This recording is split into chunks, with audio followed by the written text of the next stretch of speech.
ጳውሎስ ማለት ነው። ይሄ የሐዋርያት ሥራ ላይ እንትናቸው ላይ ገድለ ሐዋርያት ላይ የውስጥ አንድ የቤተ ክርስቲያናችን መጽሐፍ ላይ ነው ያለው እና ከዛ ሉቃስ ደነገጠ። ምን ሊል ነው ደግሞ ሐዋርያው ቅዱስ ጳውሎስ እየሰደባቸው ነው እንዴ? አረ እንዳይገሉት እያለ ሲያስብ አብሯቸው ነው ያለው። እንግዲህ የኔ አምላክ ያንተ አምላክ ማን ነው አሉት። ከዛ ሁሉም ተንጫጩ። እንዲያውም ሊወግሩት ሲነሱ ሉቃስ ብድግ አለና ቆይ ተረጋጉ አላቸውና ያንተ አምላክ ማን ነው አለው። አሁን ኮንቨርሴሽኑ በማንና በማን መካከል ሆነ? በቅዱስ ጳውሎስና በሉቃስ መካከል ሆነ። ሁለቱም አንድ ቤተሰብ ናቸው፣ ግን እነሱን ጸጥ አሳኟቸው። የሚገርማችሁ ይሄን አካሄድ ፕሮቴስታንቶች በዚህ በአውቶቡስ ውስጥ ይሰሩት ነበረ። አንዱ ጴንጤ ኢየሱስ ጌታ ነው እያለ ይገባና በአውቶቡስ ውስጥ ሲለፈልፍ፣ አንዱ ጴንጤ ደግሞ አውቆ ኦርቶዶክስ መስሎ ማተብ አድርጎ ነጠላ ለብሶ ዝም በል አንተ ምናምን ይላል።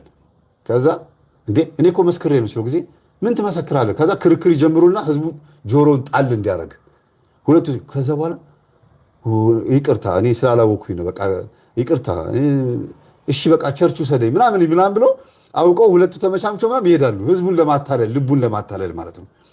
ሉቃስና ቅዱስ ጳውሎስ ይሄን ነበር ያደረጉት የሚገርማችሁ በፊት እና ከዛ ሉቃስ የቅዱስ ጳውሎስ ዘዴ ገባውና ምን አረገ? ያንተ አምላክ ማን ነው ሲለው እኔማ ሰማይና ምድርን የፈጠረ ነው በዓይን አይታይም ግን ሲሰራ ይታያል አለው። አሁን ያንተ አምላክ ምን ይሰራል ሲለው የኔ አምላክ ብዙ ነገር ያደርጋል፣ እስቲ ደስ ያላችሁን ነገር ጠይቁኛል። ያንተ አምላክ ሙት ያስነሳል አለው። ሉቃስ ያውቃላ ቅዱስ ጳውሎስ የነካው ሰው እንደሚድንና ሙት እንደሚያስነሳ ያውቃል። በእጁ ላይ የእግዚአብሔር ኃይል እንዳለ ያውቃል። እንደሚፈውስም ተአምር እንደሚሰራም እንደሚያስተምርም ያውቃል። አንድ ሰው ላይ ሶስት አይነት ጸጋ ማለት ነው፣ መፈወስ፣ ተአምር መስራትና ማስተማር፣ ተከራክሮ ማሸነፍ። በግሪክ በአቴንስ ከተማ ላይ ይላል የሐዋርያት ሥራ ላይ አቴንስ ከተማ ግሪክ ውስጥ ገብቶ በመሃል አደባባይ ላይ ከብዙ ሰዎች ጋር ከአይሁዶች ጋር እየተከራከረ ስለ ኢየሱስ ክርስቶስ ያሸንፍ ነበር ይላል ቅዱስ ጳውሎስ። በክርክር በአደባባይ ላይ እየወጣ ያን ጊዜ ቲክቶክ ቢኖር ወይ ማህበራዊ ቢኖር ኖሮ ግን ወደ አደባባይ አይወጣም ነበር ቅዱስ ጳውሎስ። በስልክ ነበር የሚያስተምረው። ስላልነበረ ነው በአደባባይ ወጥቶ የሚከራከሩት። ጊዜውን በመጠቀም ደግሞ መጽሐፍ ጽፏል። ጊዜውን ተጠቅሞ ማለት ነውና ከዛ ቅዱስ ጳውሎስ ምን አደረገ? የኔ አምላክ አንተ እንደምትለው የሞተ ሰው ያስነሳል፣ አምጣ የሞተ ሰው ከፈለክ አለው። ከዛ ወደ ህዝቡ ዞር አለና በቅርብ ቀን የሞተ ሰው አለ አላቸው። አዎ 4 ቀን የሞላው የሞተ ሰው አለ። እንዴ የሞተ ሰው ግን ይነሳል እንዴ አለ። ሁሉም ሰው ደነገጠ። እስቲ እንሞክር እስቲ የሞተ ሰው ካስነሳህ እኔ ያንተን አምላክ አመልካለሁ አለ ሉቃስ አውቆ። በነገራችን ላይ ምንም እንኳን ድራማ ቢመስልም ግን የእውነት የሞተ ሰው ሊያስነሳ ነው። የሞተ ሰው የእውነት ማስነሳት አለበት። ካላስነሳ ከአይ በላይ እንዳለው ነው የሚሆንበት። በኦሮሚያ ክልል ላይ ቪዲዮን አይታችኋል። በላይ ከአይ በላይ መቃብር አስቆፍሮ ሲጮህ አልሰማችሁትም? ከአይ በላይ ሲል ምንም ሬሳው አልሰማል። እና ቅዱስ ጳውሎስ የግድ ማስነሳት ነበረበት ማለት ነው። ሬሳው መጣ። የገማ ሬሳ ነው። ከዛ በጌታዬ በኢየሱስ ክርስቶስም ተነስ አለና ሬሳውን አስነሳው። ምንም እንኳን ሉቃስና ቅዱስ ጳውሎስ በድራማ መልክ ቢያመጡትም ግን እዛ ድራማ ውስጥ ማን አለ? ኢየሱስ ክርስቶስ አለ። ምን ሰርቷል? የእውነት አስነስተዋል ማለት ነው። ዘዴ ያስፈልጋል፣ ሰውን ለማዳን ዘዴ ያስፈልጋል። ለዚህ ነው ኢየሱስ ክርስቶስ ኤሎሄ ኤሎሄ ላማ ሰበቅታኒ ያለው። አምላኬ አምላኬ ለምን ተውከኝ። ላማ ማለት ለምን ማለት ነው በዕብራይስጥ። ኤሎሄ አምላኬ ማለት ነው። እንዴ አለ ሰይጣን፣ አምላክ አይደለም እንዴ ለምን ተውከኝ እያለ ነው። ኃይል አጥሮታል ማለት ነው። ሄጄ ልቆራኘው፣ ስጋውን ወደ መቃብር ነፍሱን ወደ ሲኦል ልክተታት ብሎ ሰይጣን ተጠግቶ የክርስቶስን ነፍስ ሊይዝ ሲል ሚካኤልና ገብርኤል ወጥረው በእሳት ዛንጀር በንፋስ አውታር ወጥረው ያዙትና ሲኦል ሸኙት፣ ቀጠቀጡት በመስቀል እግር ስር ይላል።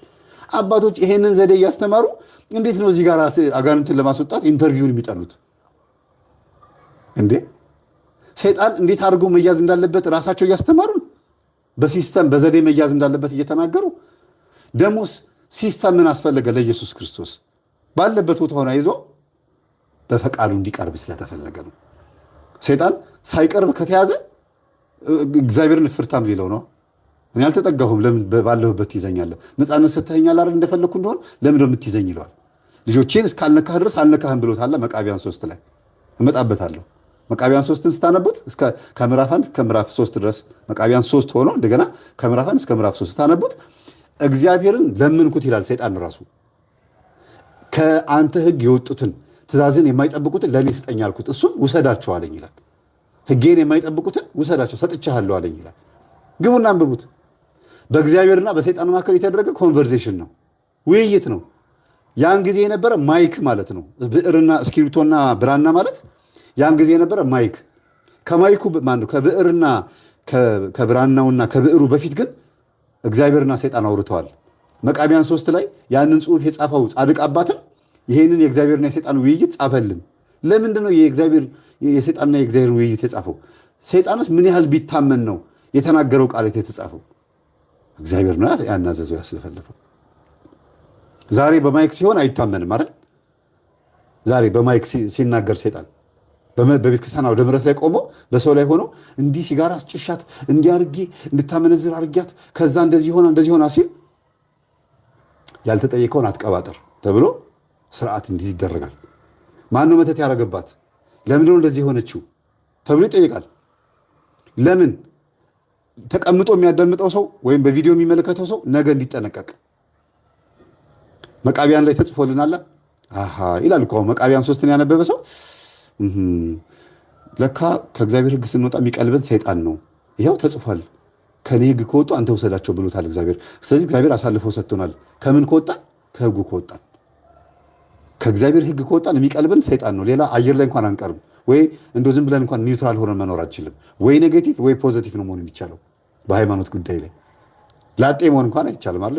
በሃይማኖት ጉዳይ ላይ ወይ እናትና አባት ጋር ሆነ ስትታጨልህ ታገባና ትወጣለህ፣ ወይ ደግሞ አግብተህ ትኖራለህ እንጂ ካልሆነ ትመነኩሳለህ እንጂ ላጤ ሆነ መኖር አይፈቀድም በቤተ ክርስቲያን። ልክ እንደዛ ነው። እዚህ ጋር ኒውትራል ነው እየሆነ ያለ ነው። ወይ ፖዚቲቭ ወይ ኔጌቲቭ መሆን አለበት አንድ ሰው። ወይ የርኩስ መንፈስ ወይ ደግሞ የቅዱስ መንፈስ ማደሪያ ነው የሚሆነው የሰው ልጅ። ይኸው ተጽፏል መቃቢያን 3 ላይ አነብላችኋለሁ በኋላ።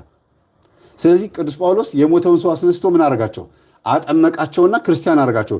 ያን ሁሉ ዛፍ ስር ተቀምጠው ሲያመልኩ የነበሩት ህዝቦች በሙሉ ክርስቲያን አደረጋቸው ይላል። ዛሬ ወደ ገላትያ ሰዎች ወደ ኤፌሶን ሰዎች የሚለውን የምናነበው በሙሉ ይሄ ነው በሲስተም ያመጣቸው። ግን የእውነት ተአምር ተሰርቶ ማለት ነው። ተአምርና ፈውስ ይሄ ነው። ከተአምሩ በኋላ ደግሞ የእያንዳንዳቸውን አጋንንት አስወጣላቸው ነው የሚለው አይደል? የቅዱስ ጳውሎስ ታሪክ ላይ አጋንንታቸውን አስወጣ፣ ፈወሳቸው፣ ሽባውን አዳነ፣ አይነ ስውሩን አበራ አይደል የሚለው። እስቲ ድርሳንና ስንክሳር ውስጥ ግቡ፣ እመጣበታለሁ። የትኞቹ ቅዱሳን አባቶች ናቸው ይሄን ያላደረጉት? እንዲያውም በጅምላ ነው። ብዙ በሽተኞችን ፈወሱ፣ ብዙ ሽባዎችን አዳኑ፣ ብዙዎቹን አጋንንት አባረሩ። ተክለ ሃይማኖት ሆይ አንተ የሌለህበት ቦታ የት ልሂድ? በሁሉም ቦታ አሳደድከኝ እያለ ሰይጣን ይጮህ ነበረ ይላል። በአጭሩ ይሄ ተጻፈ እንጂ በቦታው ላይ እስቲ ራሳችን እናስገኘው። እስቲ ሴታፑን እናስቀምጠው። የዛሬ 800 ዓመት በ1912 ዓመተ ምህረት ነው። በ1912 አይደለም እንጂ በ1212 ዓመተ ምህረት በአቡነ ተክለ ሃይማኖት ዘመን ማለት ነው። ቅርታ 12 ዓመተ ምህረት አለ የነበሩት ተክልዬ ከአባ በጸሎተ ሚካኤል በኋላ ማለት ነው። የአቡነ ዜና ማርቆስ የወንድም ልጅ አይደል? ስለዚህ በዛ ቦታ ላይ ስንገኝ እንዴት ያጠምቁ እንዴት ይፈውሱ እንደነበር ሲገምቱ እስቲ። ብዙዎችን ያድኑ ነበር ካሉ በሰልፍ ነው ማለት ነው። ይንጫጫ ነበር ማለት ነው መንፈሱ። እንዴት በፊደል ውስጥ እንስማው? እንዴት በመጽሐፍ ቅዱስ ውስጥ ጩኸት ይሰማል? አይሰማም እኮ ግን በፊደል ውስጥ ጩኸቱን መስማት እንችላለን። የግዴታ ካሜራ መኖር አለበት። በተክልየ ዘመን እንዴት ይጮህ እንደነበረ ሲንጫጫ መሰማት አለበት። ካሜራ ወይም ሪከርደር መኖር ነበር። ካላየን አናምንም። ብዙዎችን ያድኑ ነበረ ተብሎ ቅዱሳን ተነግሮላቸዋል። አቡነ እስትንፋሰ ክርስቶስ በተለይ አቡነ ዜና ማርቆስ ገድላቸውን ስታነቡት የተአምራት ዜና ነው። ኢየሱስ ክርስቶስ ራሱ ሲያጠምቅ ማነው ሲፈውስ? ቅዱስ ማርቆስ እንግዲህ ወንጌላዊ ቅዱስ ማርቆስ የተአምራት ወንጌል ነው የሚባለው አይደለም? ከምዕራፍ 1 እስከ ምዕራፍ 16 ድረስ ሙሉ የቅዱስ ማርቆስ ወንጌል በተአምራት የተሞላ ነው። እንዳለ ተአምር ማየት ከፈለጋችሁ ማርቆስ ወንጌልን ማንበብ ነው። አጋንንት እየጮሁ ይወጡ ነበር ሲል የአንዱን ብቻ ነው እንዴ? ነው እኮ ድብልቅልቅ ነው የሚያደርጉት እኮ። ለዚህ እኮ ነው ፈሪሳውያን፣ ሰዱቃውያን፣ አይሁዳውያን በወቅቱ የነበሩት እኮ የሚንጫጩት የነበረው የሚደነግጡት የነበረው በዚህ እኮ ነው። ለምንድን ነው በአይነ ህሊናችን ጩኸቱን መስማት ያቃተን? ዛሬ ላይ ካሜራ ላይ ብቻ ለምን ጩኸቱ በጆሮአችን በዚህ በስጋ ጆሮአችን ስንሰማ ለምንድን ነው እየደነገጥ ነው እና የደነቆር ነው? በጣም እኮ የሚገርም ነው በእውነት እግዚአብሔር ምስክሬ ነው። ያሳዝናል። ገና ትምህርቱን ሳንጀምረው እንግዲህ ካፋቸው ንግግር የተረዳ ነውና ለአንዱም ፈውስ ስጦታ ይሰጠዋል፣ ለአንዱም ደግሞ ታምራትን ማድረግ ታምራት ቅድም አሁን ያልኳችሁ ማለት ነው። ለሐዋርያት ይሰጣቸዋል። አይነ ስውር ሲያበሩ ይድናሉ። መምህር ግርማ ወሎ ደሴ አካባቢ ሄደው 2 እህትማማቾች አይናቸውን ሲያበሩ በጣም ብዙ ሙስሊም የተጠመቀው በጣም ብዙ ሙስሊም። እኔ ዩቲዩብ ከጀመርኩ በኋላ መምህር ግርማ ደሴ መተው አይነ ስውሮቹን ካበሩ በኋላ ነው እኔ ያመንኩት ብለው በጣም ብዙ ሙስሊሞች ናቸው የሚደውሉት። ኦርቶዶክስ የሆንኩት ያመንኩት የተጠመቅኩት ይላሉ። 2 እህትማማቾች አይናቸው ሲበራ እና ተአምራት ማለት ይሄ ነው። ለአንዱም ትንቢትን መናገር ቪዲዮ ማየት ትችላላችሁ። በነጋችን ላይ መምህር ግርማ ቪዲዮ ላይ ለአንዱም ትንቢትን መናገር፣ ትንቢት የሚናገር ደግሞ ለብቻው አለ። ሁሉም ትንቢት ይናገር አይልም። አሁን እነሱ እያሉ ያሉት ምን እንደሆነ በኋላ ይገባቸዋል። ለምን ለኔ ያልተሰጠኝም ነው እንግዲህ ፈውሱ። ለአንዱም ትንቢት መናገር፣ ለአንዱም ደግሞ መናፍስትን መለየት። መምህር ግርማ ጠቋር ከቅዱስ ሚካኤል እንዴት እንደሚለይ ነው የሚያስተምሩት። ለምን እናቶቻችን ጠቋር ቅዱስ ሚካኤል ነው ብሎ ነው የሚያምኑት። ጠቋር የሚባለው ሰይጣን ጠባቂ መልአክ ነው ብሎ የሚያምኑት። ስለዚህ ጠቋርን ምን እያሉት ነው መምህር ግርማ? ሰይጣን ነው አታምልኩት፣ አጋንንት ነው አታምልኩት። አጋንንትን መለየት ማለት ይሄ ነው። ከዛኛ ተከተልን ደግሞ ያው የምናየው የምናጠናውን የምናነበው ሁሉ ነገር ደግሞ እየተናገርን ነው። ጸጋ ብዬ ባላምንም እኔ እንደ ጸጋ ይሄ ተሰጠኝ ብዬ ባላስብም ግን በአባቶቼ እግር ስር ቁጭ ብዬ የተፍጨረጨርኩ ነው ያለሁት ማለት ነው። አጋንንትን ለይቼ ማወቅ። ሌሎችም አባቶች ልክ እንደዚሁ ጸጋ ተሰጥቷቸዋል ማለት ነው። መናፍስትን መለየት፣ ለአንዱም በልዩ አይነት ልሳን መናገር፣ ለአንዱም በልሳኖች የተናገረውን የመተርጎም ተሰጥቶታል ይላል። አንዱ በልሳን ይናገራል፣ አንዱ ደግሞ በልሳን የተናገረው ይተረጉማል። ለምሳሌ ተውት መምህር ግርማ የሚለው በእሳቸው ለብቻ አጠነጠንኩኝ እንጂ ሌላ መምህር ምረታብ ብዬ ላምጣ። ጃፓን ገባ። በአማርኛ ሲያስተምር አልገባቸውም። እግዚአብሔር ከሐዋርያት ጋራ ከ72ቱ አርድእት ጋራ ማነው ከ12ቱ ከ120 ቤተሰቦች ጋራ 72 ቋንቋ ሰጥቶታል እንበል። ለመምህር ምረታብ ምሳሌ ነው እንግዲህ ፌመስ የሆነውን ሰው አምጥቼ ይሄ ጸጋ ተሰጠውና ያርግለትና ሄዶ ጃፓን በጃፓንኛ ሲያስተምር ይገባቸዋል። በአማርኛ ግን ማርያም ፊደል ምናምን ብሎ ቢዘምር አብሮት ይዘምራሉ? አይዘምሩም። ወይም ደግሞ ፉከራ፣ ሽለላ፣ ቀረርቶ በአማርኛ ቢያቀርብ ማን ይሰማዋል? ግን ያንን በጃፓንኛ ሲተረጉምለት ሌላ ሰው ቋንቋውን የሚተረጉም ሌላ ሰው ምን ይባላል? ሌላኛው ይላል። ከስር በልሳን መናገር ይላል አንድ ስጦታ ነው ይላል። በጃፓንኛ ቋንቋ መስበክ ማለት ነው። እንደገና ደግሞ በአማርኛ ሲዘምርላቸው አማርኛውን ወደ ጃፓንኛ መቀየር ሲችል ደግሞ ያ የቀየረው ሰው ደግሞ ጸጋ ነው ይላል። መተርጎም መቻል ማለት ነው። ይሄ ነው፣ ሌላ ነገር የለውም፣ ሌላ ልሳን የለም። ይህ ሁሉ ግን ያ አንዱ መንፈስ የሚፈቅድ ለአንዱም ለብቻው እያካፈለ ያደርጋል ብሎ ዘጋው። ይህ ሁሉ ግን አለ ያ አንዱ መንፈስ እንዲፈቅድ አንዱ መንፈስ እንዲፈቅድ ለእያንዳንዱ ለብቻው እያካፈለ ያደርጋል። በጣም የሚገርም ነው። ስለዚህ መጽሐፍ ቅዱስ ግልጽ አድርጎ ነው የሚናገረው። ለብቻቸው ምን የተሰጣቸው አሉ? የጸጋ ስጦታ የተሰጣቸው ሰዎች አሉ። የፈውስ እንደገናም ደግሞ የማስተማር ጸጋ የተሰጣሉ። ለምሳሌ መምህር ዘላለም ነፍሱን ይማረው። በቸም በገነት ምናምን እንላለን በልምድ እንጂ ኦልሬዲ እሱ ገነት ነው፣ የተመሰከረለት ነው። ዝናብ እንኳን ራሱ ዘነበ 2 ጊዜ ቦሌ መድኃኔዓለም ሲመሰከርለት ዘነበ፣ መስቀል አደባባይ ዘነበ፣ ከዛ ደግሞ እዛ። ስለዚህ ራሱ ተፈጥሮ የመሰከረችለት ነው እንበል ለምሳሌ። እና በቃ የማስተማር ጸጋ እሱ ላይ ዘንቧል። እግዚአብሔር በምልአት የሰጠው ሰው ነው ማለት ነው። ለምን እሱ አልፈወሰም ይባላል? ለምንድን ነው አጋንንትን ያላስጮኸ ይባላል? ደግሞ እሱንም እንኳ ካህን ብቻ ነው አጋንንት የሚያስወጣው ሊል እኮ ነው። አጋንንት የሚያስወጣው ካህን ብቻ ነው። አጋንንት ለማስወጣት ጾታ አይጠይቅም፣ እድሜ አይጠይቅም፣ ብሔር አይጠይቅም። የሚጠይቀው ሃይማኖትና ምግባር፣ እምነት፣ ከዛ ደግሞ ምንድነው ቅድስና ህይወት ወይም ንጽህና ህይወት። የትኛውም ኦርቶዶክስ የሆነ ክርስቲያን ኦርቶዶክስ መሆን ይጠበቅበታል። አጋንንትን ለማስወጣት ኦርቶዶክስ መሆን ይጠበቅበታል። ከዛ ደግሞ እምነትና ምግባሩ፣ ከዛ ደግሞ ጾም፣ ጸሎት፣ ስግደት ወይም ደግሞ ቅድስና ህይወት ሊኖረው ይገባል። ካለው እና እሱ ባለበት ቦታ ላይ ሰይጣን ከጮኸ ይሄ ሰው በእግዚአብሔር የተጎበኘ ነው። እጁን ሲጭንበት አጋንንት ከወጣ ቄስ መሆን አይጠበቅበትም፣ መስቀል መያዝ አይጠበቅበትም፣ ኢቭን ጸበል እንኳን መርጨት ላይ አይጠበቅበት ይችላል። ያለምንም ማቴሪያል እንዲሁ ሊፈውሰው ሊያስወጣው ይችላል። ሴትም ትሁን ማስወጣት ትችላለች። ህፃናትም ይሁኑ አጋንንትን ማስወጣት ይችላሉ። እነሆ ስንክሳሩ፣ ድርሳኑ፣ ገድሉ፣ መጽሐፍ ቅዱስ የሚያወራው ስለዚህ ነው። ሌላ ምንም አያወራም። ስለ ሴት የሚፈውሱ ከ20 በላይ ማምጣት ይችላሉ። ስለ አጋንንት ስላስወጡ ታምራት ስላደረጉ ሴቶች ብዙ ማምጣት ይችላሉ። እንማርበታለን፣ ለወደፊቱ እንመጣበታለን፣ እግዚአብሔር ከፈቀደ ማለት ነው። ስለዚህ ለፈውስ የተለየ የተሰጠው ነገር የለም ነው ያሉት አይደል? ለፈዋሽነት የተለየ ሰው የለም ያሉት። ይሄው መልሱ እንግዲህ ይሄ ነው መልሱ። ለቴኔታ በቤተ ክርስቲያን የሚያገለግል ከሆነ ለክህነቱ ነው የተሰጠው። ስለዚህ ማንኛውም በቤተ ክርስቲያን የሚያገለግል ስልጣነ ክህነት ካለው ማጥመቅ ይችላል። አዎ አሁን እሳቸው ስለ ማጥመቅ ነው የሚያወሩት። እኛ ደግሞ በማጥመቅ ውስጥ ጸበሉን ሲያፈሱ አጋንንቱ ከጮኸ ጸጋ መንፈስ ቅዱስ ከጸበሉ ጎን ለጎን አብረው ደግሞ አለ ነው እያልን ያለ ነው። ለምሳሌ ጸበል ቦታ ላይ ሄዳችሁ ስትጠመቁ እናንተ እየተጠመቃችሁ ካጠገባችሁ ያለው ወይኔ ቅዱስ ሚካኤል አቃጠልከኝ እያለ ይጮሃል። እናንተ ለምን አልጮኻችሁም?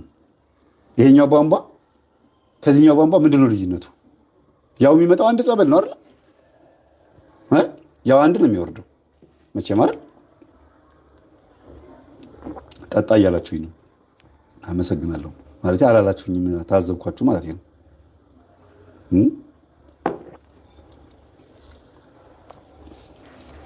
እና የሚገርመው ነገር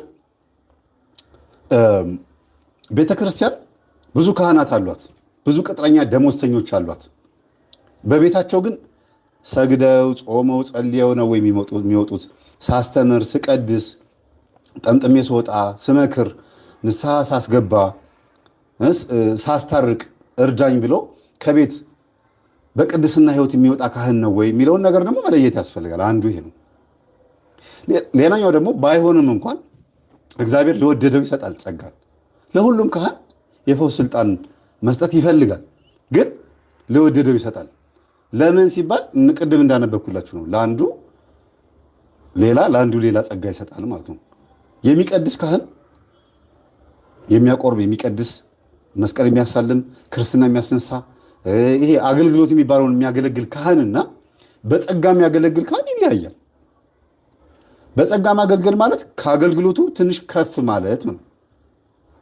በምን ሲባል አንደኛ ትውልዱን ዘመኑን መዋጀት፣ ትውልዱን በደንብ ማየት፣ ተቸግሯል ታሟል ብሎ ማሰብ፣ እግዚአብሔር ጸጋውን ስጠኝ ብሎ መመኘት፣ እንደገናም ደግሞ ቢያንስ እንኳን የቤተ ክርስቲያን ጠላት አለመሆን፣ በደብተራነት በስር ማሽቀጠል በጣሽነት ወይም ደግሞ በአብሾና በአፍልሆ በአፄ ፋሪስ በተዋረሱት አፋቸው ለገንዘብና ለዝሙት ወይም ደግሞ ለተለያየ ነገር ብቻ እየተመላለሱ ለደሞዝተኝነት ብቻ እየተመላለሱ አለመታየት፣ ትንሽ ከፍ ያለ አንድ ስቴፕ መሄድ፣ ከፍ ከህዝቡ ሻል ማለት፣ ከምዕመኑ ሻል ማለት አየናቸው እኮ ጠምጥመው በቲክቶክም በኢንስታግራምም በፌስቡክም በምንም ካህናትና ዲያቆናት የጠመጠሙት ምን ፖስት እንደሚያደርጉ እያየን እኮ ነው። ሁሉም ጠምጣሚ ሁሉም ማጥመቅ ይችላል። አዎ ይችላል። ጸበል መርጨት፣ ሁሉም ውሃ መርጨት፣ ሁሉም ማጥመቅ ይችላል። ጸጋው ማነው? ስልጣኑ ተሰጥቷል። ክህነት ስልጣን ነው። በስልጣን ውስጥ ደግሞ ምን ይፈልጋል? ጸጋ ይፈልጋል። ስለዚህ ነው ሁሉም ተክልዬ መሆን የማይችሉት፣ ሁሉም ገብረ መንፈስ ቅዱስ መሆን የማይችሉት። ምናኔም ለተሰጠው ነው፣ ምንኩስናም ለተሰጠው ትላላችሁ አይደለም? አሁን ካህን ለምሳሌ መመንኮስ ይችላል፣ መነኩሴም ደግሞ ካህን ሆኖ ማገልገል ይችላል አይደል እንዴ?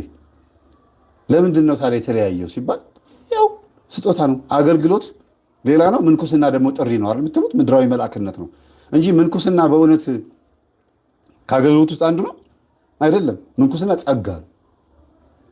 የሚገርማችሁ ከማዕረጋት ውስጥ አንዱ ምንኩስና ብቻ ተለይቶ ጸጋ ነው፣ መጠራት ነው።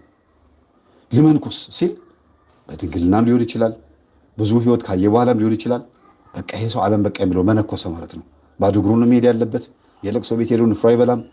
ከዛ በኋላ ቁጥብ፣ ከሞተ በኋላ ፍታት አይፈታም ምናምን የሚባሉ ነገሮች አሉ ከላይ የምትሰሙት። ከዛ ጎን ለጎን ደግሞ መጾም፣ መጸለይ፣ መስገድ፣ ማልቀስ ለሀገር። ከዛስ ልክ አሁን ከላይ ድሮኗ ስትወረውርባቸው በቦምብ እንዳለቁት ሰማዕት ሆነው ያልፋሉ። ያው ብዙ አገልጋዮች ብዙ ካህናት ሞቱ። ከዛ ውስጥ ንስሐ ያልገባ ይኖራል። ስር ማሽቀጠል በጣሽ አብሮ ሞቷል። እና እሱ አሁን በፈንጂ ስለሞተ ገነት ሊገባ ነው አይደለም። የሚያውቀው እግዚአብሔር ነው። ድልዋኔ ክሙ ንበሩ፣ ተዘጋጅታችሁ ጠብቁ ያለው ለዚህ ነው። ኢየሱስ ክርስቶስ ምን አሉት? ግንብ ተደርምሶ 18 ሰዎች ሞቱ አሉት ማቴዎስ ወንጌል ላይ። እና እነዚህ ሰዎች የት ነው የሚገቡት? መጨረሻቸው ምንድን ነው ሲሉት በምንም መንገድ ይሙቱ መጨረሻቸው የትም ይሁን እናንተ ግን ተዘጋጅታችሁ ጠብቁ። እንዴት እንደምትሞቱ አታውቁምና ቀኒቱ መቼ እንደሆነች አታውቁምና ተዘጋጅታችሁ ጠብቁ ነው ያለው። መዘጋጀት ምንድን ነው? ሁልጊዜ ከአገልግሎቱ ከአገልጋይነት ጎን ለጎን ቅድስና፣ ንጽህና ህይወት መኖር ማለት ነው። ስለዚህ ሄዶ ጸበል ቦታ ላይ ቅጥረኛ ሆኖ ደሞዝተኛ ሆኖ ሰሙንኛ ሆኖ ማጥመቅ፣ ሳጥን ማዞር፣ ማሳለም፣ ማቁረብ እና ከዚህ ከፍ ብሎ ደግሞ የንስሐ ልጆቻቸው ለቁም ነገር እንዲበቁ መጸለይ ሌላ ጉዳይ ነው። ሲያጠምቋቸው አጋንንት እንዲወጣላቸው ማድረግ ሌላ ጉዳይ ነው። ይሄ ሌላ ጉዳይ ነው። አይገናኝም ማለት ነው። ስለዚህ ለሁላችንም ተሰጥቶናል አይባልም።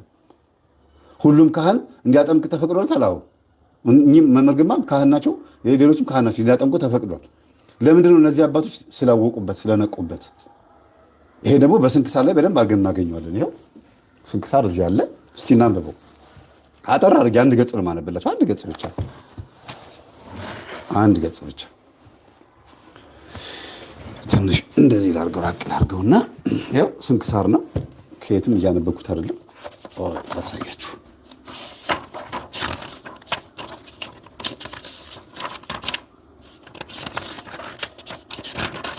መጋቢት ወር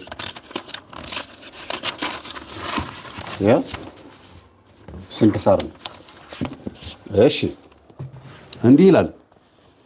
ቅዱስ መቃርስም የቅዱሳን ሮማውያን የመክሲሞስንና የደማቴዎስን ቦታ ወደ ሆነው ከውስጠኛው በረሃ ገብቶ ኖረ። እርሱም ወደ እርሱ በመጡ ጊዜ ከእርሱ አቅራቢያ ኑረዋልና ከእረፍታቸው በኋላ ግን ሄዶ በዚያ ቦታ እንዲኖር የእግዚአብሔር መልአክ አዘዘው። ይኸውም ዛሬ የእርሱ ገዳም የሆነው መልአኩ ይህ ገዳም በልጆችህ በመክሲማኖስና በደማቴዎስ በስማቸው ይጠራል ስላለው እስከዚያች ቀን ድረስም ብርስም ተብሎ ይጠራል። ትርጓሜውም የሮም ገዳም ማለት ነው። የከበረ አባ መቃርስም ታናሽ በዓት ሰራ፣ በውስጧም ኖረ። ያለ ማቋረጥ በጾም ጸሎት፣ በስግደትም በመትጋት ታላቅ ተጋድሎን ተጋደለ። በደንብ አዳምጡ። እንግዲህ ሰይጣናትም ተገልጠው የሚመጡበትንና በቀንም በሌሊት በግልጽ የሚዋጉበትን ጊዜ ነበረ። አይገርም? በግልጽ መጥተው እኮ በግልጽ በጾምና በጸሎት ሲጋደል ሰይጣናት እየተዋጉት እረፍት ስላላገኘ በልቡ አሰበ። በዓለም ውስጥም ሳሉ የቅዱስ አባ አንጦኒዎስን ዜና ሰምቻለሁ። የምንኩስና ስርዓትም ያስተምሩኛልና ይምረኝ ዘንድ ተነስቼ ወደ እርሱ ልሂድ። የረከሱ ሰይጣናት የመከሩትን ምክራቸውንም እገልጥበት ዘንድ እርሱ እውቀትና ማስተዋልን ይሰጠኛልና አለ ይላል። አስተውል። የረከሱ ሰይጣናት የመከሩትን ምክራቸውን እገለብጥ ዘንድ እርሱ እውቀትንና ማስተዋልን ይሰጠኛልና አለ ይላል። እንግዲህ አጋንንት የሚሰሩትን እውቀታቸውን፣ ተንኮላቸው ማለት ነው፣ ምክራቸው ምን እንደሆነ መስማት አለብን። የግድ ነው እንዴ።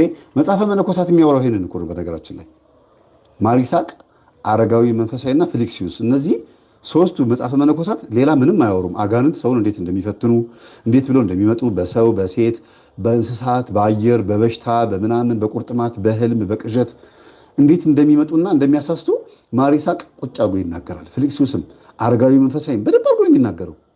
ቁጭ አድርጎ ነው የሚናገረው። መቼም የቤተክርስቲያን መጽሐፍ እያወቁት ለምን እንደዚህ እንደሚሉ ይገርመኛል። አረጋዊ አባ እንጦንስም ዘንድ እስከሚደርስ ድረስ ወይንም ወደ ምስራቅም አቅጣጫ ተጓዘ። አባ እንጦንስም ከሩቅ ባየው ጊዜ እነሆ ተንኮል ሽንገላ የሌለበት እስራኤላዊ አለው። በታላቅ ደስታም ተቀብሎ ሳመው። አባት በልጁ እንደሚገልጥ ሐሳቡን ሁሉ ገለጠለት። ይህም አረጋዊ አባ እንጦንስም የመቃርስን ራሱን ስሞ እንደዚህ ግንባሩን ሳመውና ልጄ ሆይ በዮናኒ ቋንቋ እንደ ስምህ ትርጓሜ አንተ ብፁዕ ትባላለህ። ስራህንና ወደ እኔ መምጣትህን ፈጣሪ እግዚአብሔር ገልጦልኛልና ስለዚህም መምጣትህ የምጠባበቅ ሆንኩኝ አለው ይላል። ከዚህም በኋላ ለአባ መቃርስ የከበረችው ምንኩስናውን ስርዓት ሁሉ አስተማረው። መሰረቱም በሚገባ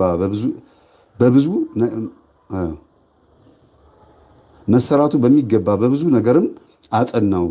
ሰይጣናት የሚዋጉት መሆናቸውን እርሱ በስውር በፈቲው ጦር እንዲሁም ጥፋት በሆኑ ስራዎቹ ሁሉ ይዋጉ ዘንድ አላቸው አለው። አንተ ፍጹም ልትሆን አንተም እስከ ሞት ድረስም ታገስ። አሁንም እግዚአብሔር ወደ ወሰነልህ ቦታ ሂድ፣ ስራህንም እየሰራህ በውስጡ ታገስ ብሎ ገለጠለት። ከአባ እንጦንስም ዘንድ የምንኩስና ስርዓትንም እየተማረ ጥቂት ቀናቶችም ከኖረ በኋላ ከተባረከ ከኤጲስቆጶስ ከአባ ሰራቢዮን ጋር በተማራቸው ሕያዋን በሚያደርጉት ትምህርቶቹና ስርዓቶቹ ፈጽሞ ደስ አያለው ወደ ቦታው ተመለሰ። አባ መቃርስም በአባ እንጦንስ ዘንድ በነበርኩባቸው ቀናቶቹም ሲተኛ ከቶ አላየሁትም አለ። አባ መቃርስም በምንኩስና ስርዓት ተጠምዶ እየተጋደለ ብዙ ቀናትን ኖረ። ያ ኪሩብም በግልጽ ይጎበኘው ነበረ። ከአራቱ ኪሩቦች ውስጥ አንዱ ማለት ነው። በነገራችን ላይ ኪሩብ ሲባል የሥላሴ መንበር ከሚያጠኑት ማን ነው? ከሚሸከሙት ከአንዱ ከዚህ ብላችሁ አስቡት። አራት ማዕዘን አሁን የላም መልክ ያለው ክንፍ ያለው በቤታችሁ ቢገባ በመስኮት ቢገባ ወይም ጫካ ውስጥ ክንፍ ያለው ላም ወይም አንበሳ ክንፍ ያለው አንበሳ ቢመጣ በስመ አብ አጋንንት መጣብኝ ነው የምትሉት አይደለ? ግን ክንፍ ያለው መልአክ ማለት ነው። ለዚህ ነው ከነዚህ መላእክቶች መካከል ከነዚህ ሰራዊቶች መካከል ወደ ምድር ፎለን ኤንጅልስ ወይም ወድቀው ስለተገኙ ነው ህንድ ውስጥ ምን ሆኖ የተገኙት ላምን ማምለክ የጀመሩት። ባቢሎን ውስጥ ላምን፣ ግብፅ ውስጥ ላምን የሚያመልኩት ክንፍ ያለው አንበሳ ንስር የሚያመልኩትም ለዚህ ነው። ከአራቱ ኪሩቦች ውስጥ አንዱ የወደቁ ስላሉ ሰይጣን ሲወድቅ ከሁሉም ሰራዊት ነው አንዳንድ ይዞ የወደቀው ወይም ደግሞ እልፍ ይዞ የወደቀው ማለት ነው። 10 ሺህ። በአንዲት ቀንም እንዲህ የሚለው ቃል ከሰማይ ሰማ። ቃሌን ትእዛዜን ሰምተህ ወደዚህ መጥተህ በዚህ ቦታ ውስጥ ስለኖርክ እነሆ ቁጥር የሌላቸው የብዙ ወገኖችን ከነገሮችም ከሀገሮችም ቋንቋ ከተለያዩ ህዝቦችም እሰበስባለሁኝ። እነርሱም በዚህ ቦታ ያገለግሉኛል፣ የከበረ ስሜንም ያመሰግናሉ። በጎ ስራህን ትሩፋትንም ደስ ያሰኙኛል። አንተም ተቀበላቸው፣ እውነተኛ የደህንነት መንገድን ምራቸው። ይህንም ቃል በሰማ ጊዜ ተበረታታ፣ ልቡም ጸና። በሌሊትም በጸሎት ጊዜ ቆሞ ሳለ የክብር ባለቤት ጌታችን ጆሮውን ከፍቶለት ይላል። በደንብ አዳምጡ። ጆሮውን ከፍቶለት። ለምንድነው ጆሮውን የከፈተው? የመላእክትን ዜማ እንዲሰማ አይደለም። እሱ በፊት ተከፍቶለታል። በደንብ አዳምጡችን። አሁን ይችን ቆርጣችሁ ራሱ ብትለቋት ደስ ይለኛል። የአባ መቃርስን ጆሮውን ከፈተለት ኢየሱስ ክርስቶስ ከፍቶለት ሰይጣናትን ሲማከሩ ሰማቸው። እንዲህም አሉ አጋንንቶቹ ይላል ጌታችን ኢየሱስ ክርስቶስ ከዕለታት በአንዱ ቀን የአባ መቃርስን ጆሮ ከፈተለት። ማን ሲማከር እንዲሰሙ? ቅዱሳን ወይ መላእክት ወይ ድንግል ማርያም አይደለም።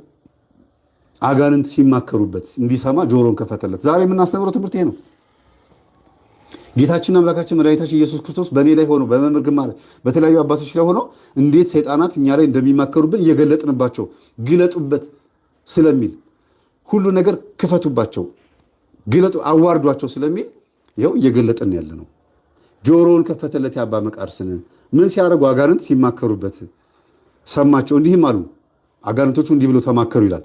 ይህ ሰው በዚህ በረሃ እንዲኖር ብንተወው የብዙ ሰው ወገኖችንም ብዙ ሰዎችን ወደዚህ ይመራቸዋል። እነርሱም በዚህ በረሃ ውስጥ ነዋሪዎች ሆነው የሰማያዊውን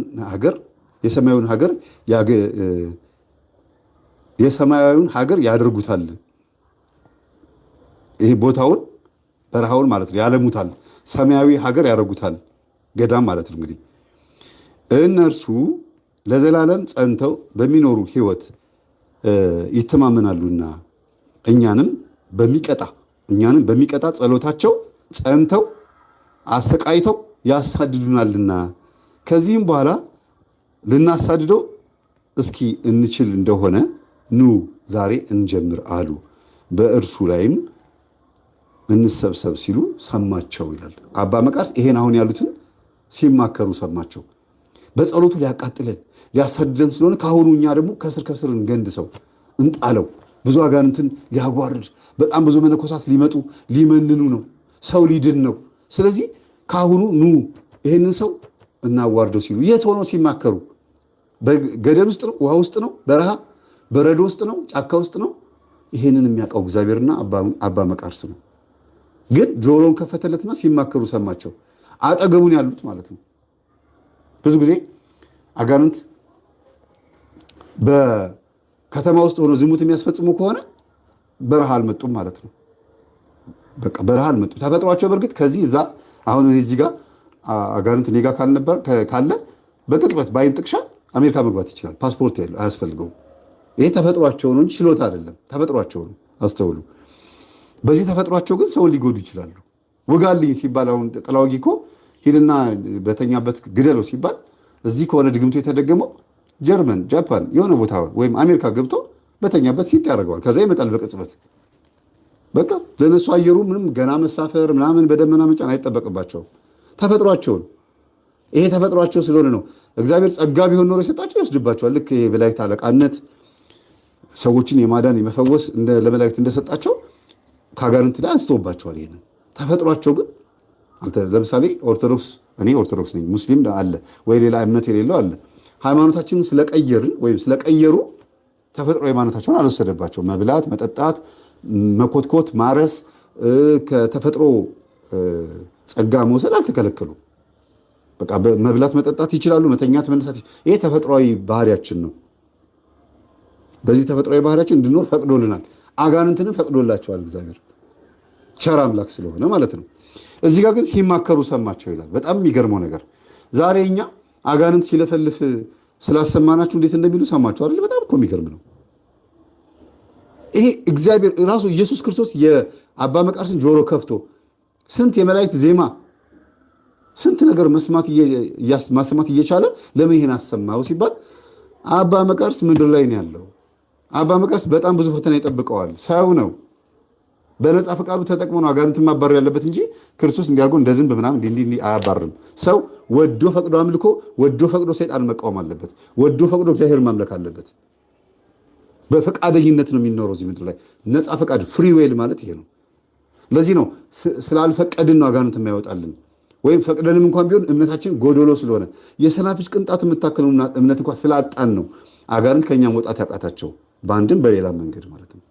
ስለዚህ አባ መቃርስም ይህንን በሰማ ጊዜ ልቡ ጸና፣ በሰይጣናት ላይም ተበረታታ። የሰይጣናትን ምክራቸውንም እስኪሰማ ጆሮውን የከፈተለት እግዚአብሔርንም አመሰገነ።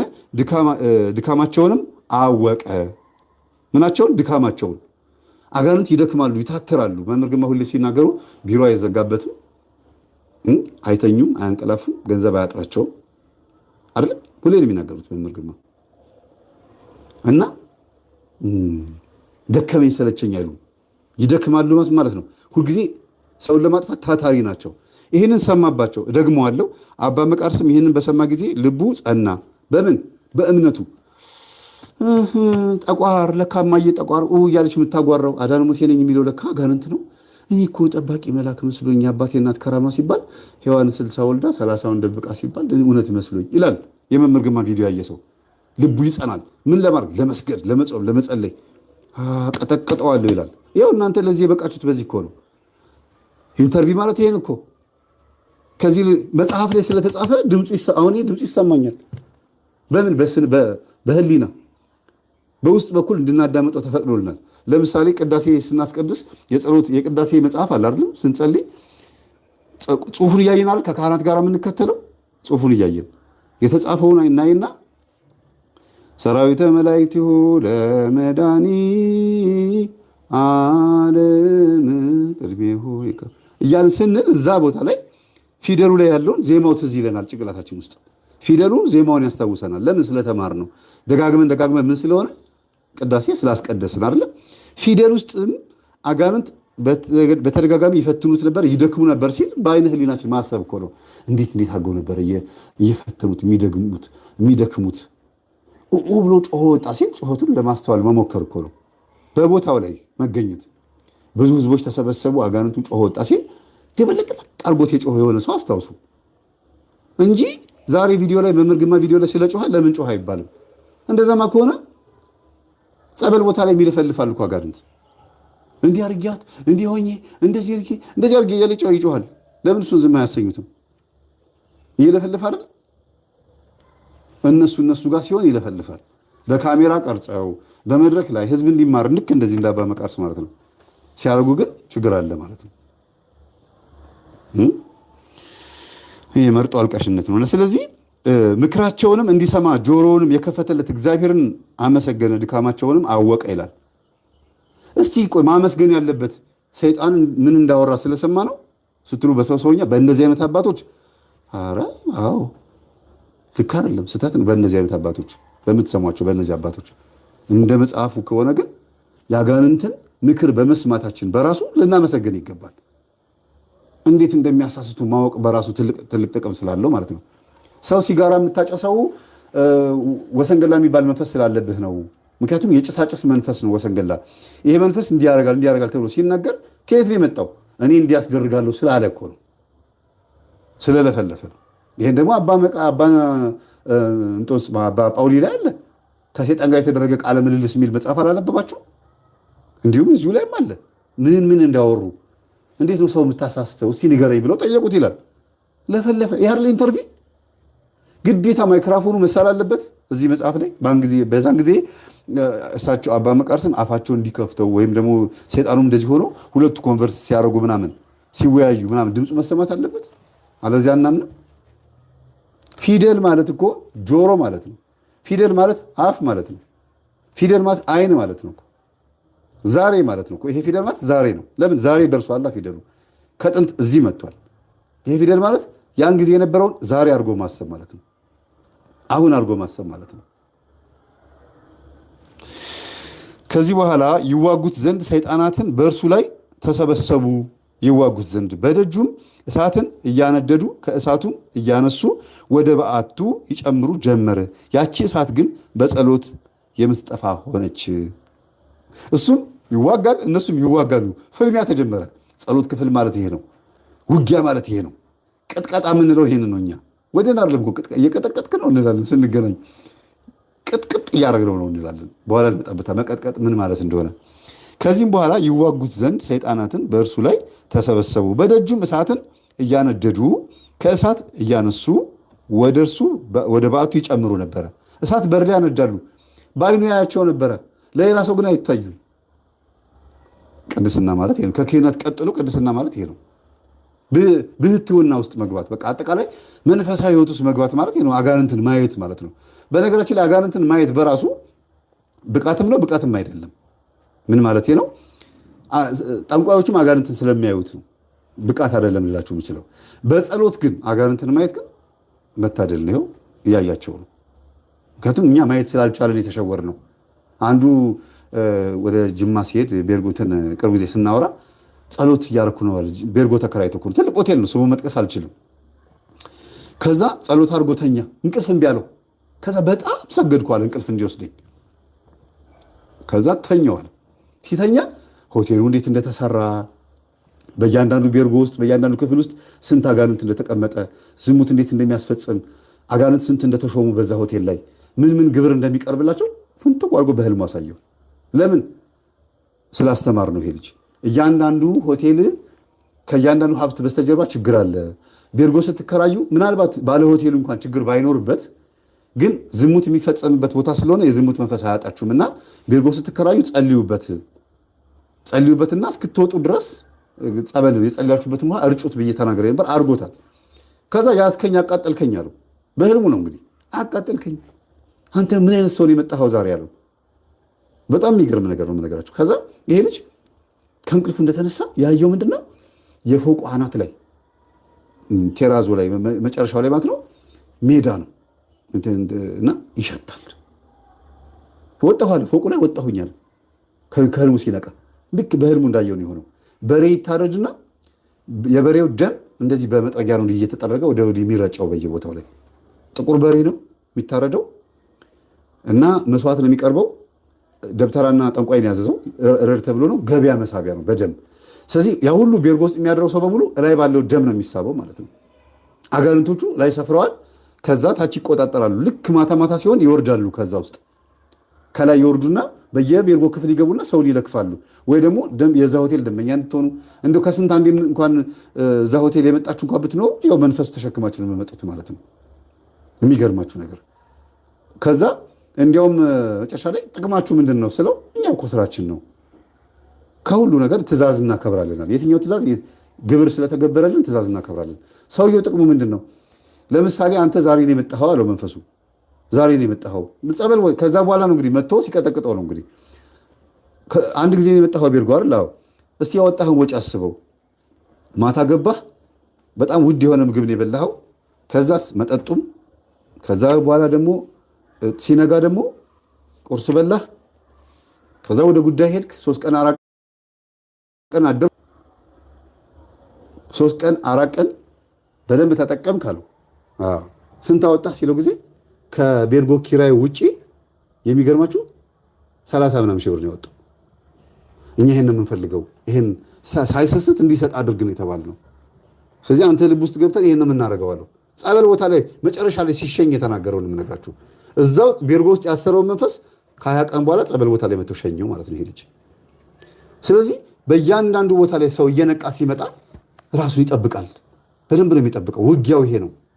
ህይወታችሁ ላይ በደንብ ነው የምትጠነቀቁት ማለት ነው። እና ከዚህ በኋላ ይዋጉት ዘንድ ሰይጣናት በእርሱ ላይ ተነሳሱ ይላል። ከዚህም በኋላ እንስሳዊ በሆነ ስራ በፈቲው ጦር ተዋጉት።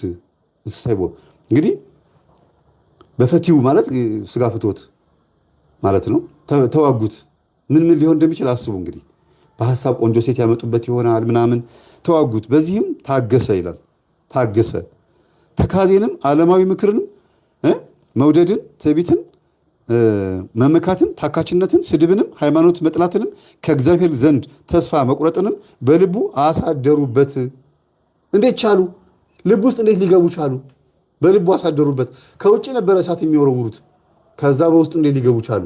በዚህ ልክ ሰይጣን እንደሚዋጋ ይሄን ታምናላችሁ? በዚህ ልክ ሰይጣን እንደሚዋጋ ይሄን የሚያምን ሰው አለ እንዴ? ምን ይላሉ እንደዚህ የሚያጠምቁ አባቶች? እንዴ በስማም ካላችሁት ይርቃል። ይሄን ያክል ክርስቲያን አባ ገብረ ኪዳንማ ሁሌ ነው የሚናገሩት። አጋንንት አለብኝ እንዴት ይላል ክርስቲያን እንዴ ይላሉ። እንኳን አይደለም ክርስቲያን፣ ከክርስቲያንም አልፎ የበቁ የሚባሉት የው አባት በልቡ ገብተው እግዚአብሔርን መርሳት፣ ተስፋ መቁረጥን፣ ሃይማኖት መጥላትን፣ ታካችነትን፣ መመካትን፣ ትዕቢትን፣ ክብር፣ ዓለማዊ ክብር መውደድን፣ ትካዜ ማለት ታውቃላችሁ። ኧረ እኔ ግን እኮ መመንኮስ አልነበረብኝም፣ ዝም ብዬ እዛ እኮ ሄጄ ተፈለኩ አግብቼ ምናምን መኖር ነበረብኝ። አይ እንትና እኮ ናፈቀችኝ ያቺ ጎረቤቴ ምናምን ብሎ መተከዝ ማለት ነው። አያችሁ፣ ይሄንን ማሳሰብ ችሏል ውስጥ ገብቶ። እንዴ አባ መቃርስ ላይ እንዴት ቻለ? ይሄንን ሰይጣን በዚህ ልክ መግባት ከቻለ እኛ ማንን? እኛ ከተማ ያለነው ፊልም ቴሌቪዥን እያየን የጸሎት ሰዓታችን የሚዛባብን፣ ኳስ እንኳን 90 ደቂቃ እያየን የ5 ደቂቃ ጸሎት መጸለይ ያቃተን ሰዎች እንዴት ነው የማያንድባልን? በጠረባ እንዴት ነው የማይመታል? ጢባ ጢቤ እንዴት ነው የማይጫወትብን?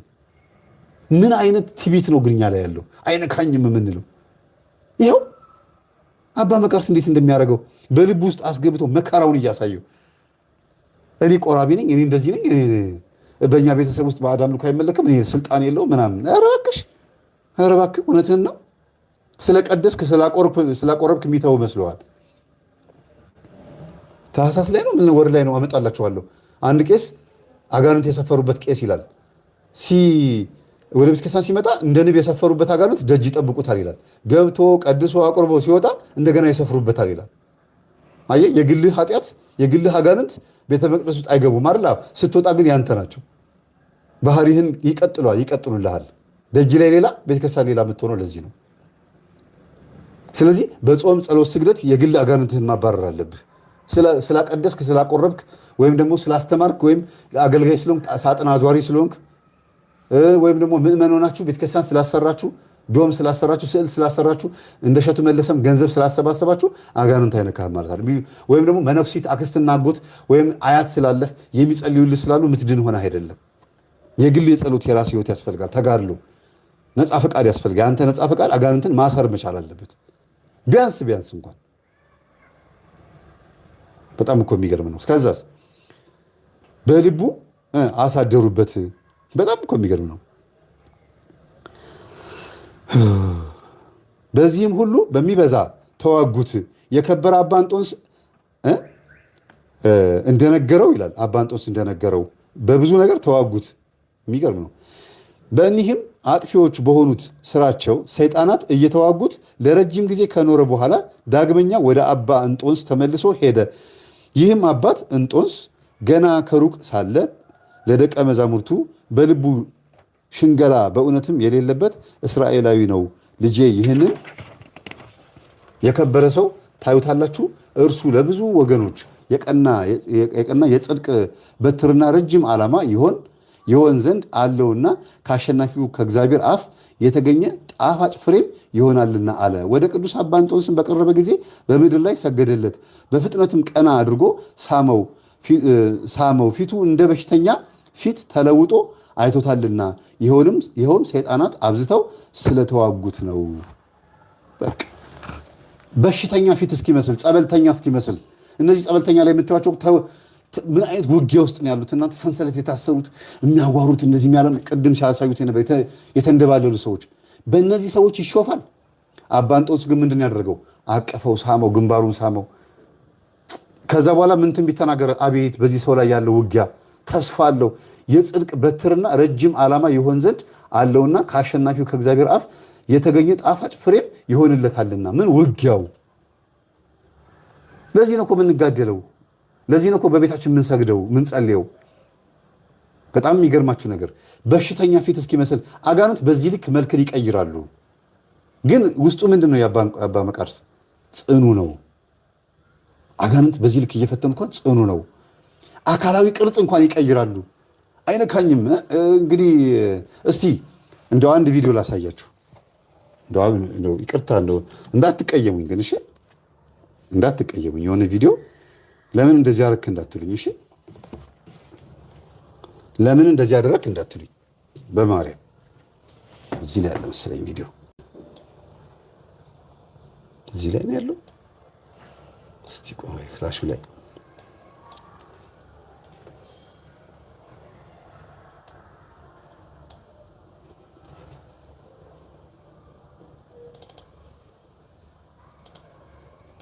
እዚህ ምን ውስጥ ነው ያደረኩት? በእናታችሁ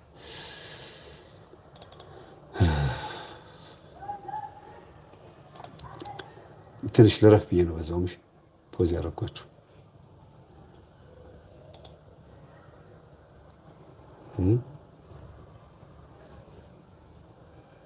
የሆነ ፍላሽ ላይ ነው ያስቀመጥኩት በእናታችሁ።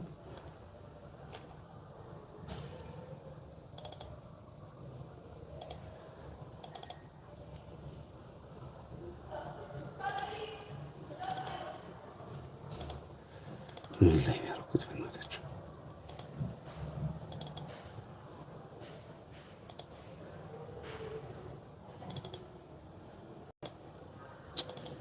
ቶሎ ባገኘሁት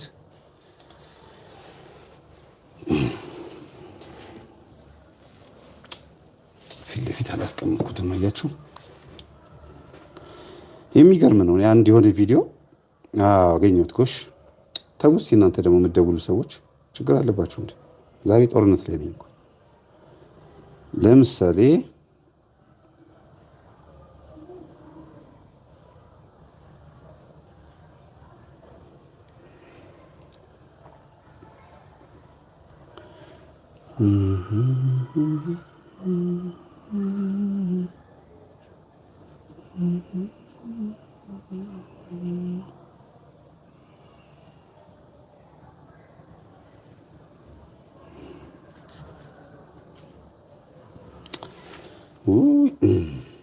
ፊት ለፊት አስቀምጠዋለሁ ብዬ ረሳሁት።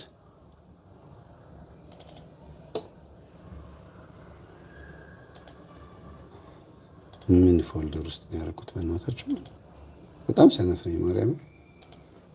በቃ ሌላ ጊዜ አመጣላችኋለሁ። ይቅርታ በጣም እሺ። አግኝቼው ነበረ ግን ሙሉ አይደለም ያለው እዚህ ላይ። እሺ በኋላ ጊዜ ሳገኝ መዝሙር ስጋብዛችሁ ፈልገዋለሁ እና የሆነ ልዩነት ላሳያችሁ ነበር፣ ግን እሱን ቪዲዮ በማሳየቴ ልትናደዱብኝ ትችላላችሁ አንዳንዶቻችሁ፣ የእኔ ተማሪዎች ሳትሆኑ ሌላ ማለት ነው። እሺ ከዛ ሰይጣናት አብዝተው ስለተዋጉት ፊቱ እንደ በሽተኛ ይታይ ነበረ። ከዚያም ጸሎት አድርገው በአንድነት ተቀመጡ። አባ እንጦንስም ደስታ በተመላ ቃል ልጄ መቃርስ በደህና አለህን አለው። ቅዱስ መቃርስም እነሆ እኔ የሆነው ሁሉ እግዚአብሔር ቀድሞ ገልጦልሃልና ብሎ መለሰለት። እርሱም ያን ጊዜ አስተማረው፣ አጽናናውም፣ እንዲህም ብሎ መከረው። መንፈሳዊ ጥበብን ለሚሹ ለብዙ ወገኖች መምህራን እንድንሆን ይህችው ምንኩስና ናት። ከጠላታችን በላያችን የሚመጣብንን መከራ ሁሉ ልንታገስ ለእኛም የሚገባ ነው። ልጄ መቃርስ ሆይ ውሃ ለመቅዳት ስትሄድ እግዚአብሔር የነገረህን ያንን ቃል አስብ አለው ይላል። አይገርማችሁም? አባ እንጦንስ ሁሉ ነገር ማወቅ ይችላሉ ማለት ነው። ቅዱስ መቃርስም ሰምቶ እጅግ አደነቀ። የተሰወሩ ስራዎቹም ለከበረ አባ ለአባ እንጦንስም የተገለጠለት እንደሆነ አወቀ። በእርሱ ዘንድም እየተማረና በረከትንም እየተቀበለ ብዙ ቀኖችን ኖረ። በዚያም የከበረች አስኬማን ያለብሰው ዘንድ ፈለገ። አባ እንጦንስም በላዩ ጸለየ፣ እርሷም አስኬማይቱን አለበሰው። ስለዚህም የከበረ እንጦንስም አባት ተባለ። ዳግመኛም ወደዚያች ወደ እኔ መምጣትህን ቸል አትበል፣ እኔ ከጥቂት ቀናቶች በኋላም ወደ እግዚአብሔር እሄዳለሁና አለው። እንደሚሞት እየነገረው ነው። አባ መቃርስም ይህን ነገር በሰማ ጊዜ ተነስቶ ሰገደለት። መንፈሳዊ ክብርንም ይቀበል ዘንድ ከእርሱ ዘንድ እንዲኖር ለመነው። እርሱም ተቀመጥ አለውና ተቀመጠ። ዳግመኛ በአባ እንጦንስ ከጥቂት ቀናቶችም በኋላ ለሰይጣናት በእኔ ላይ እንዳደረጉት በግልጥ ከተዋጉህ በኋላ ከዚህ ከክፉ አሳብ ውጊያ እግዚአብሔር ያሳርፍሃልና በርትተህ ታገስ፣ እስከ ዕድሜህም ፍጻሜ ከአንተ ጋር ሆኖ እንዲረዳህ እግዚአብሔር ያደረገውን ጠባቂ መልአክ እንዳታሳዝነው ተጠበቅ አለው ይላል። ይሄ እንግዲህ ትልቅ ምልክት የሆነው ለምንድን ነው? የሚያጠምቁ የሚፈውሱ አባቶች ውጣ በኢየሱስ ክርስቶስም ካሉት በኋላ ለምንድን ነው ተመልሶ የሚመጣው? ወይም ደግሞ መንፈሱ ከጮህ በኋላ ቶሎ ለምን አይወጣም ለሚለው ነገር ማሳያ ነው። ቶሎ መሸኘት ይችላል ከአባ እንጦንስ ላይ። ለምን ይሰቃያል አባ እንጦንስ? እሺ የስጋ ፈቃዱ ፈተና አይበቃው? እንደ ወርቅ ንጥር ብሎ እንዲወጣ ስለተፈለገ ነው። ለዚህ ነው ጸበልተኞች ላይ አንዳንድ በሽተኞች ላይ መንፈሱ ልክ እንደሄዱ ይታሰርላቸዋል፣ ወዲያው የሚወጣላቸው አሉ። ለምሳሌ እኔ መጀመሪያ ወጥቶልኛል። ስለ መናፍስት በቂ መረጃ ስላልነበረኝ ቶሎ እንዲገባኝ ነው ያደረገኝ። አውቃለሁ ቃላቸውን፣ ግን እንደዚህ እንደሚዋጉም አላውቅም ነበርና ያኔ በ2004 ዓመተ ምህረት ማለት ነው ወዲያውኑ ከኔ ላይ ወጣቸው አይነ ጥላ ልሄድ ብላ ቸኩላ ማለት ነው። ባለቤቴ ቅጥቅጣ ብላ አርጋ ስላስጨነቀቻት እኔ አልፈልግም ብላ ነው ሄደችው። አይታችሁታል ቪዲዮን አይደለም? ከዛ በኋላ ግን በየጊዜው ሲታደስ ሲገባ ሲወጣ የተደበቀው ሲወጣ ሲጎለጎል ምን እየሆንኩ መጣሁኝ? እየተማርኩ ለካ ቶሎ ማይወጣም አለ። ለካ ጾም ጸሎት የሚያስፈልገው ክርስቶስ በማርቆስ ወንጌል ምዕራፍ 9 ቁጥር 26 ላይ በኢየሱስ ስም ውጣ ያላችሁት ሁሉ አይወጣላችሁም፣ በጾም ጸሎትም የሚወጣ መንፈስ አለ፣ ታገሱ ታገሉ ያለው ለዚህ ነው። ይኸው እዚህ አባ መቃርስ ታገል፣ አጋንንትን ተፋለማቸው፣ አንድ ቀን እግዚአብሔር ይረዳህና ያባርርልሃል፣ የሚጠብቅህን መልአክ እንዳታሳዝነው አለው። የሚጠብቀው መልአክ ካለ ለምን አጋንንት አጠገቡ ተቀመጠ? እንዴት ነው የሰው ልጅ ግን? አይገርማችሁም? ትንግርት እኮ ነው። ሰይጣናትም አብረውታሉ፣ የሚጠብቀው መልአክም ቆሞ ያያል። እንግዲህ ቅዱስ ሚካኤል ነው የሚጠብቀው መልአክ አይደል? አባ መቃርስ ዝም ብሎ ሚካኤል ቆሞ ያያል አጋንንት የሚሰሩትን ይላል፣ ይገረማል። እስቲ በዓይነ ሕሊናችሁ ሳሉት፣ በማርያም ዝም ብላችሁ ሳሉት እስቲ። ሰይጣናት ውርውር ሲሉ እንዴ እነሱስ ሚካኤልን እያዩት ለምንድነው የሚፈትኑት አባ መቃርስን ሲባል አላዩትም ሚካኤልን። ሚካኤል ከአጋንንት መሰወር ይችላል፣ አጋንንት ግን ከሚካኤል መሰወር አይችሉም። አባ መቃርስም ከሚካኤል መሰወር አይችሉም። ይሄ የቅድስና የመላእክቶች የቅድስናቸው ሌላኛው ጸጋቸው ነው። ሰይጣን የተገፈፈበት ሚካኤል ደግሞ የተጨመረለት አይደል? ዲያብሎስ እኮ ሲወድቅ የመላእክት አለቃ ነበራል። ሲወድቅ እኮ የነበረው ስልጣን ተነስቶ ለሚካኤል ተጨመረለት እንጂ የሌለው አይደለም የተሰጠው። መጀመሪያም አለቃ ነበር፣ የመላእክት አለቃ ነበር ሚካኤል፣ የኢዮር የራማ አይደል? እንግዲህ በተለይ የኢዮር አለቃ ነው ቅዱስ ሚካኤል። በተለይ የሶስቱ ዓለማት ሆኖ ግን ዋና የኢዮር አለቃ ነበረ። ሰይጣን ሲወድቅ 99 ቀሩ። ከ99ኞች ውስጥ ደግሞ ሚካኤል የሁሉም የ99ኙም የራሱም ነገድ አለቃ ሆነ። የራሱም ጭምር አለቃ ማለት ምን ማለት ነው? የእግዚአብሔር እንደራሴ ማለት ነው። ሁሉም መላእክቶች በነገራችን ላይ የእግዚአብሔር እንደራሴዎች ናቸው። ወደ ምድር መጥተው እግዚአብሔር ምን ዓላማ እንዳለው ስለሚያውቁ በራሳቸው ስልጣን ማድረግ ይችላሉ። ልክ ካህኑ ዘካርያስን አንደበቱ እንደዘጋው ማለት ነው። ሄደና መጥምቀ ዮሐንስ እንዲወለድ አብስረው ሲለው እሺ ብሎ ሊያበስር ሲመጣ ዘካርያስ ግግም አለ። ካህኑ ዘካርያስ ኧረ እንዴት ይሆናል አርጅቼ ምናምን ሲል አታምንም እንዴ አንተ? እኔ እኮ እግዚአብሔርና አብስረውን ያለኝ እኔ እኮ አፍህን መዝጋት እችላለሁ ብሎ አንደበቱን ዘጋውና መጥምቀ ዮሐንስ እስኪወለድ በራሱ ስልጣን ዘጋው ይላል። ስለዚህ መላእክቶች እግዚአብሔር ባያዛቸውም የእግዚአብሔርን ዓላማ ስለሚያውቁ ለእግዚአብሔር ቀናኢዎች ናቸው። ስለዚህ እግዚአብሔርን እስካላከበርን ድረስ ይቅር አይሉምና የተባለው ለዚህ ነው። አታስመረሯቸው ይቅር አይሉምና። እግዚአብሔርን በሚፈሩ ሰዎች ዙሪያ መላእክቶች ይሰፍራሉ የተባለው ለዚህ ነው። ለእግዚአብሔር መንግስት ቀናኢ ናቸውና በራሳቸው ስልጣን ይቀጣሉ። ለማን ሲሉ? ለእግዚአብሔር መንግስት ሲሉ። በዚህ ቦታ ላይም መላእክቶች ቁጭ ብለው ያሉ ማለት ሚካኤል ቁጭ ብሎ እያየ ሰይጣናት እንዴት መቃርስን እንደሚፈትኑት ያያል። መቃርስ ጨጓራውን የሚመመው ራሱን የሚመመው የስጋ ፍትወት የሚምጣበት ግለ ወሲብ የሚምጣበት ምንም ብቻ ፈተና ነው ብለን የምናስበው ማንኛውም የስጋ ፈተና በአይምሮ ሴትም ትምጣበት አባ መቃርስ በብዙ ተሰቃየን የሚለው በድፍኑ ነው የዘጋው። እኛ ግን የስጋ ፈተና የምንለውን ነገር በሙሉ እያሰብን ሊሆን ይችላል ብለን እናስባለን አይደለ? ግን አሸነፋቸው። እንዴት በስጋ ውስጥ ገብተው አይምሮ ውስጥ ገብተው ተስፋ ማስቆረጥ ቻሉ? ሚካኤል እያለ ገብርኤል ጠባቂ መላኩ እያለ ሲባል አቅማቸው የት ድረስ እንደሆነ መቃርስ እንዲያውቅ ነው። ራሱ አባ መቃርስ ያጋንንት ፈተና እዚህ ድረስ ከሆነ እኔ እንደዚህ ሆኜ 24 ሰዓት ሙሉ እግዚአብሔርን እያመለኩኝ ለእንቅልፍ እንኳን ጊዜ የሌለኝ እንደዚህ ከፈተኑኝ በከተማ ያለ ሰውማ እንዴት የሚፈተነው ብሎ ለህዝብ እንዲጸልዩ እኮ ነው። ለህዝብ እንዲጸልዩ፣ ለህዝብ እንዲያለቅሱ፣ ደረታቸው እንዲደቁ እባክህን ህዝብህን ማር። እንዲህ አቡነ ገብረ መንፈስ ቅዱስ አቡነ ተክለ ሃይማኖት ኢትዮጵያን ካልማር ካልተውህም እባክህን እያሉ ተዘቅዝቀው 13 ዓመት የሚጸልዩት እኮ ይሄን ስለሚያውቁ ነው። ያጋንንትን ፈተና እንዲሁ ካልማርክ ይሄ ህዝብ ከአጋንንት ስርዓት አይላቀቅም እኮ ነው ያሉት። አስተውላችኋል? ግን እንዲሁ ካልማርከው ይሄን ህዝብ እንዴት ነው ከሰይጣን ፈተና የሚላቀቀው? እኔ እንኳን እዚህ ሆኜ አልቻልኩትም እያሉ ነው። እንዴ የበቁ 40 ዓመት የዘጉ አባቶች እንኳን በአጋንንት ተፈትነው ሲወጡ በሴት ተፈትነው በዝሙት ፈጽመው የዝሙት የፈጸሙባትን ሴትና ወንድሟን ገለው አይደል እንዴ? ታሪካቸውን ታውቃላችሁ። ከዛ በቃ እግዚአብሔር አይምረኝም ብለው ሲወጡ ግን መሐሪ ነው እግዚአብሔር መልሶ ደግሞ አመጣቸው። ለምን? ያን ስራ ያሰራቸው ማን ስለሆነ ነው? አጋንንት። ስለዚህ ሰው ዝም ብሎ በእግዚአብሔር መማር አለበት፣ ምህረት ማግኘት አለበት። ግን መፍጨርጨር ደግሞ አለበት። ካልተፍጨረጨረ በጥቂት ካልታመነ በብዙ አይሰጠውም፣ በብዙ አይታመንምና ትንሽ ማሳየት አለበት። ለዚህ ነው ቅዱስ ሚካኤል ድርሳን ላይ ስራ ስጠኝ ያለ ሲለምነው ይላል። ቅዱስ ሚካኤል መጥቶ እስቲ ስራ እንድሰጥህ ገንዘብ እንድሰጥህ ማነው ብር ስጠኝ ሲለው እስቲ ትንሽ ሰርተህ አምጣ፣ ስራ እናምጣና ልባርክልህ ነው ያለው። አስራት በኩራት ማውጣት የሚጠቅመው ለዚህ ነው። ስስታም የሆነ ሰይጣን ደግሞ አስራት እንድናወጣ አይፈልግም አይደለ? ሌባ ነው። እኛ የምንፈተንበት የከተማ ፈተና ሌላ፣ ይሄ ደግሞ ሌላ ፈተና ነው ማለት ነው። ከዛ እንዲህ አለው ይላል። በጣም እኮ የሚገርም ነው። የት ጋር ነኝ?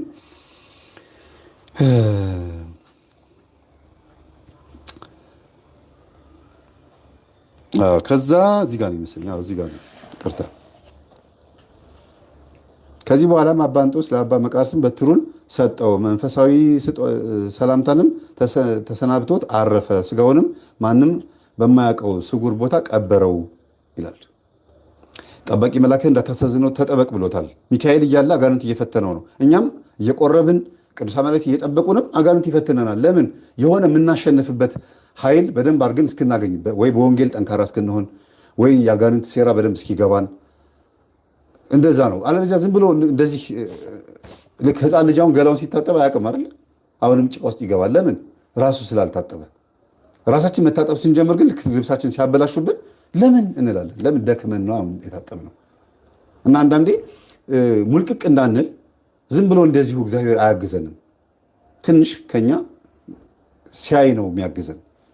ነፃ ፈቃድ አለ። ዝም ብለን ግዑዝ ነገር አይደለንም። የከበረ አባ መቃርስ ወደ ቦታው ተመልሶ በአስቄጥስ ገዳም ተቀመጠ። ዜናውም በአርባቱ ማዕዘን ተሰማ። እግዚአብሔርም በእጁ አስደናቂ ታምራትንም አደረገ። አያችሁ፣ መጽናት። አጋንንት እየፈተኑት እንደዛ ሁሉ መከራ እያየ ግን አጋንንት እንደሚያስወጣ ነበር። አሁን መላከ መንክራት መምህር ግርማ ወንድሙ፣ ሌሎችም አባቶች በከተማ ውስጥ አብረው ነው የሚኖሩት አይደለ? እንደ ማንኛውም ሰው ይኖራሉ። ግን ደግሞ በቤታቸው ይጋደላሉ፣ ይፋለማሉ። ከዛ ደግሞ አጋንንትን ያስወጣሉ። የግል ደግሞ አላቸው፣ ደካማ ጎን ይኖራቸዋል የራሳቸው። ግን ደግሞ ጸጋው አለ። ይኸው እዚህ ጋር ተአምራትን አደረገ። ከእነርሱም አንዱ የአንጾኪያ ንጉሥ እርኩስ መንፈስ ያደረባትን ልጅ ወደ እርሱ ላካት ይላል። የንጉሱ ልጅ እርሷም በጎልማሳ አምሳል ሆና ወደ እርሱ መጣች። አያችሁ።